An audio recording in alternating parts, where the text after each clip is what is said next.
Salam sejahtera bagi kita semua. Sebelumnya perkenalkan, nama saya Julita Barasa dengan NIM 210306009. Saya berasal dari Fakultas Pertanian, Prodi Peternakan kelas C, Universitas Sumatera Utara dengan dosen pengampu Ibu Tati Fidenasari SPTMP. Di video kali ini saya akan menjelaskan bagaimana metabolisme dari protein, karbohidrat, dan lemak serta hubungannya. Kemudian yang pertama itu saya akan menjelaskan proses pencernaan karbohidrat pada monogastrik dan pada ruminansia. Yang pertama saya akan menjelaskan proses pencernaan karbohidrat pada monogastrik. Pencernaan karbohidrat dimulai dari mulut dengan pelumas saliva di dalam gizzard secara mekanis, dan hidrolisis dilanjutkan di dalam usus halus oleh enzim pankreas serta empedu dan getah halus. Proses pencernaan ini hanya mampu menghidrolisis karbohidrat sederhana, sedangkan serat kasar tidak mampu didegradasi. Oleh karena itu, sebagian serat kasar lewat dari organ pencernaan utama masuk ke organ bagian akhir saluran pencernaan seperti sekum, rektum, dan kolon.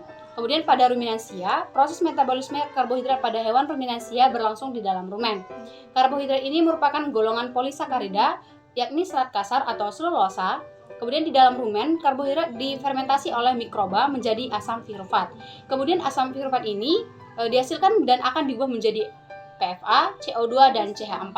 Kemudian pertanyaan kedua yaitu jelaskan proses metabolisme karbohidrat di hati dari produk awal sampai produk akhir. Metabolisme karbohidrat. Di dalam proses metabolisme karbohidrat, hati melakukan fungsi spesifik sebagai berikut. Yang pertama itu menyimpan glikogen, mengubah galaktosa dan fruktosa menjadi glukosa, gluconeogenesis. Membentuk banyak senyawa kimia penting dari hasil perantaran metabolisme karbohidrat. Hati berperan penting untuk mempertahankan konsentrasi glukosa darah normal. Misalnya, penyimpanan glikogen memungkinkan hati mengambil kelebihan glukosa dari darah, kemudian menyimpannya, setelah itu mengembalikannya kembali ke darah apabila konsentrasi glukosa darah mulai turun atau terlalu rendah. Kemudian pertanyaan ketiga yaitu jelaskan proses pencernaan protein pada unggas dan pada ruminansia. Pencernaan protein pada unggas dimulai saat makanan dihaluskan serta dicampur di dalam ventriculus. Pencernaan tersebut dimulai dengan kontraksi otot proventriculus yang mengaduk-ngaduk makanan dan mencampurkan dengan getah pencernaan yang terdiri atas HCl dan pepsinogen. Kemudian pepsinogen ini bereaksi dengan HCl berubah menjadi pepsin, HCl, pepsin. HCl dan pepsin akan memecah protein menjadi senyawa yang lebih sederhana, seperti polipeptida, proteosa, pepton, dan peptida. Penyerapan protein dimulai ketika makanan masuk ke dalam usus. Mukosa usus terdiri atas lapisan otot licin, jaringan ikat, dan epitel kolumnar sederhana dekat rumen. Pada epitel pelapis terdapat banyak sel goblet yang menghasilkan lendir dan sekresinya membantu melicinkan makanan. Pada mukosa terdapat banyak vilus yang mengandung banyak pembuluh darah dan pembuluh limfa kecil. Lapisan epitel akan menyerap air dan zat-zat makanan. Sel absorpsi dari vilus merupakan tempat absorpsi asam amino, yang secara umum asam amino setelah diserap oleh usus halus kemudian masuk ke dalam pembuluh darah. Kemudian pada ruminansia, asam amino untuk ternak berasal dari protein yang lolos di degradasi atau bypass protein mikroba rumen yang tercerna dan terserap di dalam usus. Serta dari hasil fermentasi rumen tersebut, perombakan protein oleh enzim proteolitik dalam rumen menghasilkan peptida dan asam-asam amino. Produk ini sebagian besar akan mengalami katabolisme lebih lanjut atau deaminasi, disebut deaminasi, sehingga dihasilkan amonia atau biasa disebut NH3. Deaminasi asam amino menghasilkan amonia yang bersifat konstitutif, yang artinya bahwa mikroba rumen akan terus-menerus melakukan deaminasi terhadap asam amino walaupun telah terjadi akumulasi amonia yang cukup tinggi di dalam rumen. Protein pakan dan NPN dalam rumen akan dirombak menjadi asam amino dan amonia untuk selanjutnya disintesis menjadi protein mikrobal. Kemudian setelah itu masuk ke dalam abomasum dan selanjutnya di dalam usus kecil diabsorpsi masuk ke dalam darah. Di dalam rumen sekitar 80% spesies mikroba rumen mampu menggunakan amonia sebagai sumber nitrogen untuk sintesis protein. Bakteri rumen adalah pengguna amonia sebagai sumber nitrogen yang paling efisien.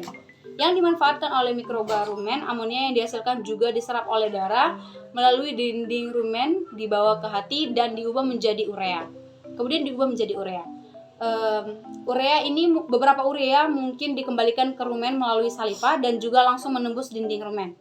Tetapi sebagian besar dikeluarkan bersamaan dengan urin dan kemudian dibuang. Kemudian saya akan menjelaskan pertanyaan yang keempat, yaitu jelaskan proses metabolisme protein yang terjadi di dalam hati. Dalam rumen, protein pakan akan mengalami hidrolisa menjadi digopeptida oleh enzim proteolitik yang dihasilkan oleh mikroba rumen. Oligopeptida selanjutnya akan diubah menghasilkan peptida dan asam amino yang digunakan oleh sebagian mikroba rumen untuk pertumbuhannya, terutama oleh Bacteroides ruminicola, di mana bakteri ini mempunyai sistem transport untuk mengangkut asam amino ke dalam tubuhnya. Bacteroides ruminicola bisa menggunakan 40% peptida dalam rumen, sedangkan Botryopsio fibrosolven menggunakan kurang dari 10% untuk pertumbuhannya. Karena tidak semua peptida dan asam amino yang terbentuk di dalam rumen tadi digunakan oleh mikroba, di mana sebagian akan mengalir ke usus halus. Pertanyaan kelima yaitu jelaskan proses pencernaan lemak pada monogastrik dan ruminansia. Pencernaan lemak pada ruminansia.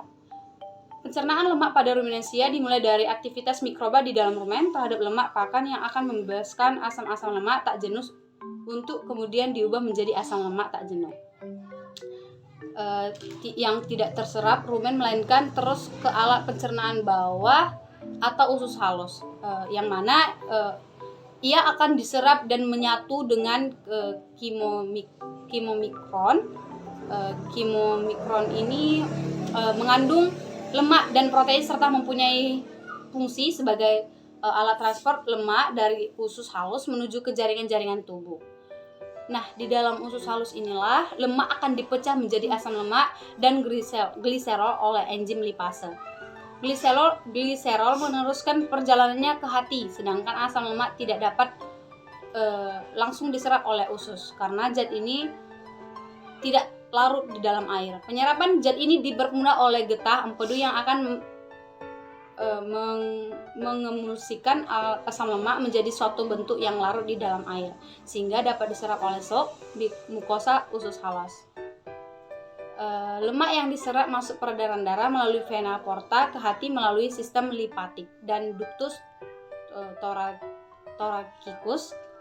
Kemudian sebagian dari lemak yang diserap terutama yang masuk ke dalam peredaran darah melalui sistem lipatik dapat langsung disimpan di dalam jaringan. Sebagian besar lemak yang diserap mengalami metabolisme di dalam hati. Tersedia suatu mekanisme yang mengangkut lemak dari hati menuju ke jaringan-jaringan. Pencernaan lemak pada hewan monogastrik atau lambung tunggal, sebagian besar lemak dalam pakan adalah trigliserida, sedangkan selebihnya adalah fosfolipid dan kolesterol. Nah, saat lemak masuk ke dalam duodenum, maka mukosa duodenum akan menghasilkan hormon enterogastrik yang menghambat sekresi getah pencernaan dan memperlambat proses pengadukan, di mana lemak yang diemulsikan oleh garam empedu akan dirombak oleh estrase yang memecah ikatan estre antara asam lemak dengan gliserol. Nah, garam-garam empedu mengemulsikan butir-butir lemak menjadi butir yang lebih kecil, kemudian dipecah oleh enzim lipase. Pankreatik menjadi gliserida, monogliserida, asam-asam lemak bebas dan gliserol. Kemudian penyerapan lemak dilakukan dengan mengkombinasikan dengan garam empedu. Garam empedu dibebaskan dalam sel mukosa dan digunakan asam lemak dan gliserol untuk bersenyawa dengan fosfat membentuk fosfolipid. Kemudian fosfolipid distabilisasi dengan protein dan dilepaskan di dalam sistem getah bening sebagai globul-globul kecil yang disebut kilomikron yang kemudian dibawa ke menuju aliran darah. Kemudian pertanyaan ke-6 itu adalah jelaskan proses metabolisme lemak yang terjadi di dalam hati. Proses yang pertama adalah hidrolisis atau lipolisis. Nah, pada proses ini lemak akan diputuskan ikatan ester trigliserida dan glikolipid yang dilakukan oleh bakteri rumen. Nah, pada proses ini dihasilkan asam lemak, gliserol, dan galaktosa. Nah, kemudian hasil itu siap dimetabolisme secara lanjut. Kemudian asam lemak tak jenuh akan dijumpai juga pada proses ini.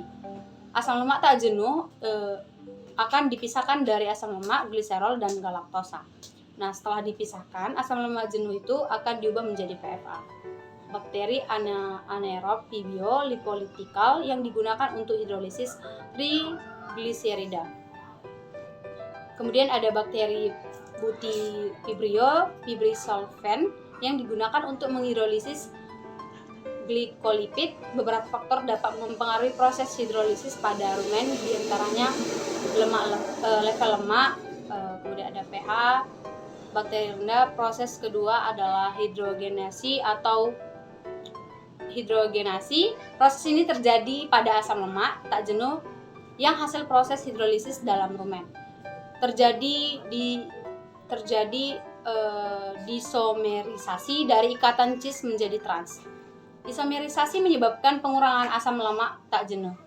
Kemudian biohidrogenasi tadi menyebabkan lemak esensial rusak, namun ternak tidak mengalami defisiensi. Kemudian lemak esensial dapat memenuhi kebutuhan lemak pada ruminansia. Kebanyakan lemak pada ruminan masuk ke duodenum sebagai asam lemak bebas dengan kandungan asam lemak tak jenuh yang tinggi. Selanjutnya lemak akan diserap oleh duodenum. Asam lemak rantai pendek hasil hidrolisis akan diserap oleh dinding rumen. Asam lemak rantai panjang akan masuk ke dalam epitelium dan usus halus. Pada usus halus, lemak akan disintesis menjadi gliserida dan asam lemak oleh enzim lipase. Asam lemak C14 membentuk terasil gliserol dalam epitel usus di dalam epitel usus.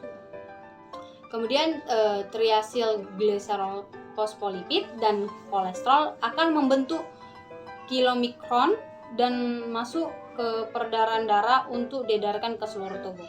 Kemudian pertanyaan yang ketujuh yaitu jelaskan hubungan antara proses metabolisme karbohidrat, metabolisme lemak, dan metabolisme protein yang terjadi di dalam tubuh, baik tubuh unggas maupun tubuh ruminansia. Metabolisme karbohidrat dengan metabolisme lemak adalah hasil akhir pencernaan lemak yang akan memasuki jalur metabolisme karbohidrat. Dengan itu akan terjadi reaksi antara glukosa dan asam pirufat. Nah, sementara itu, hasil akhir pencernaan lemak yang berupa asam lemak akan mengalami beta oksidasi menjadi unit-unit yang terdiri atas dua karbon, yang mana dua karbon itu akan mengikat satu molekul koenzim kemudian menjadi molekul asetil koenzim yang dapat masuk ke dalam jalur metabolisme karbohidrat. Asetil koenzim yang berasal dari beta oksidasi akan disintesis kembali menjadi komponen-komponen lemak. Karbohidrat yang berlebih akan diubah menjadi lemak yang disimpan di jaringan lemak yang terdapat di bawah kulit atau jaringan adiposa. Kemudian keterkaitan metabolisme karbohidrat dengan metabolisme protein akan mengalami 3 langkah atau 3 cara. Yang pertama itu ada asam amino diubah menjadi pirufat yang kemudian memasuki jalur metabolisme karbohidrat. Nah, yang kedua itu ada asam amino ketogenik yang diubah menjadi asetil koenzim yang dapat memasuki jalur metabolisme lemak. Kemudian cara yang ketiga itu ada asam amino non glukogenik dan non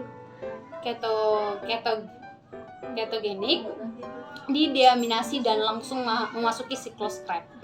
Nah, dari 3 cara tersebutlah akhirnya asam amino dapat menghasilkan energi dalam bentuk ATP, karbon dioksida, CO2, kemudian ada air, H2 seperti halnya karbohidrat. Sekian video saya ucapkan terima kasih. Salam sejahtera bagi kita semua.